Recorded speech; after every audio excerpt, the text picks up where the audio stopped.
దేవుని గొప్ప నామానికి మహిమ కలుగునుగాక. దేవుడు మరి యొక్క నూతన దినములోనికి మనల్ని ప్రవేశపెట్టారండి. ఈ ఉదయకాల సమయంలో దేవుణ్ణి స్తుతించడానికి, ఆయన వాక్కులు వినడానికి, ప్రార్థించడానికి ప్రతి ఒక్కరం కూడా సిద్ధపడి ఉండాలి. వేకువనే దేవునిని స్తుతించుట మన ఆత్మీయ జీవితానికి ఎంతో బలాన్ని చేకూరుస్తుంది. మన కుటుంబానికి ఆ దినమంతా ప్రత్యేకమైన కాపుదలగా దేవుని యొక్క సన్నిధి మనల్ని నడిపిస్తూ ఉంది. ఈ సమయంలో దేవుని స్తుతిస్తూ ఆయన నామాన్ని మహిమపరుద్దాం. ఇశ్రాయేలీలను ఐగుప్తు దేశము నుండి పాలు తేనెలు ప్రవహించే కనాను దేశానికి చేర్చిన దేవా, మీకే స్తోత్రములు. నోవాహును తన కుటుంబాన్ని జల ప్రళయము నుండి రక్షించిన దేవా, మీకే స్తోత్రములు. బానిసగా అమ్మబడిన యోసేపుని హెచ్చించి అదే దేశానికి ప్రధానిగా చేసిన దేవా, మీకే స్తోత్రములు. గొర్రెలు కాచుకునే దావీదుని లేవనెత్తి రాజుగా చక్రవర్తిగా హెచ్చించిన దేవా, మీకే స్తోత్రములు. యెహోషువ ప్రార్థించగా సూర్యచంద్రులను నిలిపిన దేవా, మీకే స్తోత్రములు. యెహెజ్కేలు ప్రార్థించగా ఎండిన ఎముకలకు జీవం పోసిన దేవా, మీకే స్తోత్రములు. హిజ్కియా ప్రార్థించగా ఆయుష్ పొడిగించిన దేవా, మీకే స్తోత్రములు. ఏలియా ప్రార్థించగా ఆకాశము నుండి అగ్నిని దింపిన దేవా, మీకే స్తోత్రములు. దానియేలు ప్రార్థించగా సింహాల నోళ్లను మూసి అతనిని రక్షించిన దేవా, మీకే స్తోత్రములు. షద్రకు, మేషకు, అబేద్నెగోలను అగ్నిగుండం నుండి రక్షించిన దేవా, మీకే స్తోత్రములు. ఎలుగుబంటిని, సింహాన్ని చంపటానికి దావీదుకి శక్తినిచ్చిన దేవా, మీకే స్తోత్రములు. అభిషేకముతో ప్రవక్తలను వాడుకున్న దేవా, మీకే స్తోత్రములు. స్తోత్రములు, స్తోత్రములు, స్తోత్రములు. పరిశుద్ధ గ్రంథంలో నుండి కీర్తనలు 92వ సంకీర్తన 4వ వచనం. ఎందుకనగా యెహోవా, నీ కార్యము చేత నీవు నన్ను సంతోషపరచుచున్నావు. హల్లెలూయా. లోకంలో ఎవరెవరో మన నిమిత్తం ఎన్నెన్నో కార్యాలు చేస్తూ ఉంటారండి. వారు చేసినటువంటి కార్యాల వలన కొన్నిసార్లు మన జీవితంలో దుఃఖం కలుగుతూ ఉంటుంది. వారు చేసే పనులను బట్టి సంపూర్ణంగా మనం జీవించలేకపోవచ్చు. మనకు వారు చేసే మేలును బట్టి సంతోషిస్తాం, కానీ ఆ సంతోషం పరిపూర్ణమైనదై ఉండదు. అటువంటి నిరాధారమైనటువంటి జీవితాలలో దేవుడు చేసే కార్యం మనల్ని సంతోషపరుస్తుంది అని వాక్యం సెలవిస్తూ ఉంది. మనుషులు చేసే కార్యాలు కొంత మట్టుకే అయితే, దేవుడు మన జీవితాల్లో చేసే కార్యాలు, ఆశీర్వాదాలు, అద్భుత కార్యాలు మనల్ని సంతోషించేట్టుగా, పరిపూర్ణమైనటువంటి శాంతి కలిగించేట్టుగా ఆయన కార్యాలు మన జీవితాల్లో స్థిరపరచబడతాయి. పరిశుద్ధ గ్రంథంలో అడ్డుబండలను తొలగించిన సందర్భాలు ఎన్నో ఉన్నాయండి. రాహేలు ప్రయాసతో తన తండ్రి గొర్రె మందలను తోలుకొని వస్తూ ఉంది. ఆమె వాటిని మేపుతూ బావి యొద్దకు నీళ్ల కొరకు సమీపిస్తుంది. యాకోబు ఆమెను చూచి అతడు బావి మీద నుండి రాతిని పొర్లించి గొర్రెలకు నీళ్లు పెట్టాడు.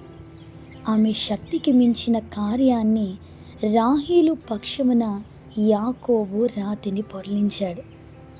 మత్తయి సువార్త 27వ అధ్యాయము 60వ వచనంలో కొందరు స్త్రీలు యేసు ప్రభు వారి దేహమును దర్శించాలని, సుగంధ ద్రవ్యములను ఆ దేహానికి పోయాలని ప్రయాణమై కొంత దూరం సాగిపోతూ ఉన్నారు.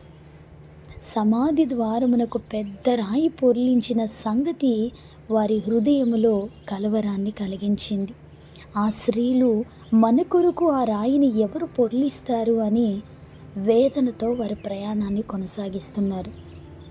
వారు కలవరపడుతూ మనము యేసు దేహాన్ని ఎలా చేరగలుగుతామో, అడ్డుబంట వంటి ఆ పెద్ద రాయిని మనము పొర్లించలేము, మన శక్తి చాలదు అని వారు మాట్లాడుకుంటూ దుఃఖముఖులై సమాధిని సమీపిస్తుండగా ప్రభుదూత పరలోకము నుండి దిగి వచ్చి రాయిని పొర్లించి దానిపైన కూర్చున్నారు. స్త్రీలు పొర్లించలేని ఆ పెద్ద రాయి వారి పక్షాన దేవుడే పొర్లించాడు. అలా పొర్లించిన వెంటనే చూసినటువంటి స్త్రీలు సంతోషంతో వారు సమాధి వద్దకు పరిగెడుతున్నారు. రాహేలు చేయలేనటువంటి కార్యాన్ని యాకోబు ఎప్పుడైతే ఆ రాతిని పొర్లించాడో ఆమె సంతోషంగా ఆమె గొర్రెలకు ఆమె నీటిని పెట్టుకోవడానికి అవకాశం కలిగింది. ఈ దినాన మన జీవితంలో ఎలాంటి పోరాటాలు మనం కలిగి ఉన్నామో, ఎలాంటి పెద్ద సమస్యలు మనల్ని కృంగదీస్తున్నాయో, ఆ సమస్య నుండి మమ్మల్ని ఎవ్వరూ విడిపించలేరు, ఈ బలహీనతల నుండి మమ్మల్ని ఎవ్వరూ స్వస్థపరచలేరు. ఇలా అనేకమైనటువంటి శ్రమల చేత మనం కృంగిపోతున్నప్పుడు, మన హృదయాలు కలవరముతో ఉన్నప్పుడు దేవుని వాక్యాన్ని మనం జ్ఞాపకం చేసుకోగలిగితే ఆ పెద్ద రాతిని పొర్లించినట్లుగా దేవుడు మన జీవితంలో ఉన్నటువంటి పెద్ద పెద్ద సమస్యలను ఆయన పరిష్కరిస్తారు. రాహేలు ఒక స్త్రీ, తనొక బాధ్యత కలిగి ఉన్నటువంటి స్త్రీ. ఈ స్త్రీలు సుగంధాలు తీసుకొని యేసు దేహానికి పూయాలనుకున్న వారు కూడా స్త్రీలేనండి. ఈ దినాన్న కుటుంబంలో పెద్దగా స్త్రీలనేవారు ఎవరైనా ఎంతో ప్రయాసపడుతూ కష్టపడుతూ కష్టానికి తగిన ఫలితం లేక దుఃఖిస్తున్నారేమో, వారి వల్ల కానటువంటి శ్రమలు వారు ఎదుర్కొంటున్నారేమో, మేము వీటిని ఏమాత్రము తొలగించుకోలేము, మేము జ్ఞానవంతులము కాము అని కృంగిపోతున్నారేమో. అలాంటి బలహీనుల పక్షాన దేవుడు బలమైన కార్యాలు జరిగిస్తారండి. ఆ దేవుని సన్నిధి మనందరికీ తోడయుండి మనల్ని నడిపించునుగాక. ఆమేన్. పరిశుద్ధుడైన దేవా, మా ప్రియ పరలోకపు తండ్రి, మీ ఘనమైన నామానికి వందనాలు, స్తుతులు, స్తోత్రాలు చెల్లిస్తున్నాం. మరి ఒక నూతన దినములోనికి మీరు మమ్మల్ని ప్రవేశపెట్టారు, అందును బట్టి మీకు వందనాలు. ఈ దినమంతయు మీ సన్నిధి మా ప్రియులందరికీ క్షేమాన్ని దయచేయండి. కృపాక్షేమములే మా వెంట వచ్చినట్లుగా ప్రతి వేకువని మీతో మేము సమయాన్ని గడపడానికి, మిమ్మల్ని స్తుతించడానికి, మీరు మాతో మాట్లాడే ఆ మాటలను మేము హృదయంలో భద్రపరచుకోవడానికి, మా విజ్ఞాపనలు మీ సన్నిధిలో మేము ప్రార్థించడానికి, అనుదినము ఆయుష్నిస్తూ మాకు ఆరోగ్యాన్ని ఇస్తూ ఎన్ని శ్రమలు వచ్చినా మమ్మల్ని లేవనెత్తుతున్న విధానమును బట్టి మీకు వందనాలు. ఈ సమయాన్ని, ఈ దినాన్ని చూడలేక ఎందరో గతించిపోయారు. అయితే వారికంటే మేము ధన్యులముగా మీ సన్నిధిలో ప్రార్థించగలుగుతున్నాము అని అంటే ఇది కేవలము మీరిచ్చిన ఉచితమైన కృపయ్య. మీ కృప కొరకు వేడుకుంటున్న ప్రతి ఒక్కరిని మీరు జ్ఞాపకం చేసుకొనండి. ఈ ప్రార్థనలలో ఏకీభవిస్తున్న వారి జీవితాలలో ఆశీర్వాదాలను దయచేయండి. ఈ దినాన్న మీరిచ్చిన ఈ వాగ్దానాన్ని బట్టి రాహేలు జీవితంలో పొర్లించబడినటువంటి ఆ బావిపైన రాయి, ఆ రీతిగానే కొందరు స్త్రీల జీవితాలలో పొర్లించబడినటువంటి ఆ పెద్ద రాయి వంటి సమస్యలు మా జీవితాలలో అవి మీరే తొలగించి అద్భుతాలు జరిగించమని మీ సన్నిధిలో వేడుకుంటున్నాం. ఎందరైతే ఆసక్తిగా మీ సన్నిధిని వెదుగుతున్నారో, మీ కొరకు నిలబడాలి, మీ కొరకు యథార్థంగా బ్రతకాలి అని పోరాటం చేస్తున్నారో అలాంటి వారందరి పక్షాన మీరుండి అద్భుత కార్యాలు జరిగించండి. లోకాన్ని జయించేటువంటి శక్తిని దయచేయండి. విశ్వాసములో అభివృద్ధి పొందుటకు వాక్య ధ్యానాన్ని మాకు దయచేయండి. అనునిత్యము నీ మాటల చేత మేము బలము పొందుకున్నట్లు ప్రతి పరిస్థితిలోనూ మీ నడిపింపు ద్వారా సరైన మార్గములో మేము ముందుకు సాగిపోవుటకు పరిశుద్ధాత్మ నడిపింపును మాకు దయచేయండి.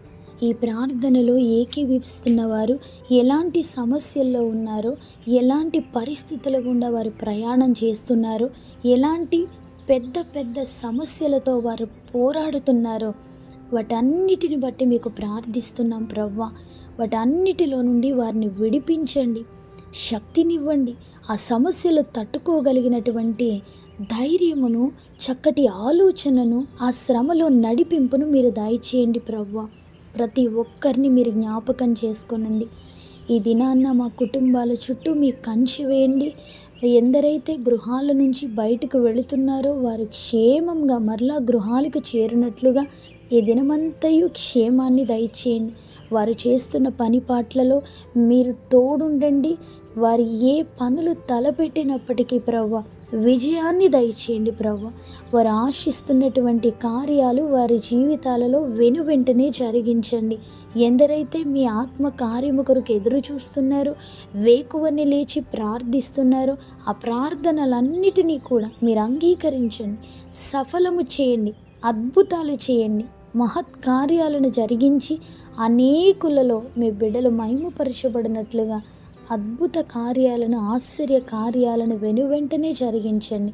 ప్రతి ఒక్కరికి చక్కటి ఆరోగ్యాన్ని దయచేయండి, ఆర్థికంగా బలపరచండి, స్వస్థతను దయచేయండి, మానసిక స్వస్థతను దయచేయండి, శరీర బలాన్ని మీరు దయచేయండి ప్రభు.